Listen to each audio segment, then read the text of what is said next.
One final question. My good friend, the ranking member, has written something recently called a roadmap to our future. Something like that. Roadmap 2.0, I believe. America's future. That's his contribution, which I respect. It's a solid piece of work if you happen to agree with the premises. If not, it's not exactly something I'd endorse, but nevertheless, it's an earnest piece of work.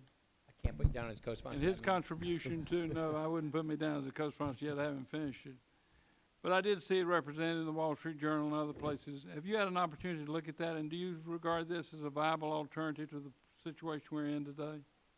Well, I've had an opportunity to review it. The Congressional Budget Office has had an opportunity to review it. I think it's a serious proposal. It does address our long-term fiscal problem. It does so in a way that I think many policymakers might find objectionable. It does so by, I mean, the key driver is what it does in particular to Medicare. And there, for those who are currently 55 or younger, it will take the Medicare program and instead of providing the existing benefit structure, instead provide a voucher, which, whatever its other effects, will shift risk onto beneficiaries. And then the voucher increases at a much slower rate than healthcare costs, which means that you're also shifting expected cost onto beneficiaries.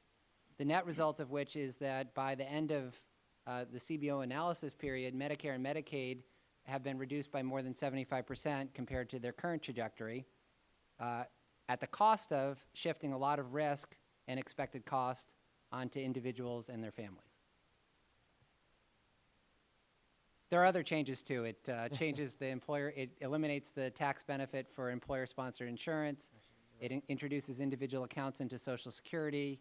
It has fairly significant changes to the tax code, which will shift the tax burden down the income distribution and so on and so forth. But since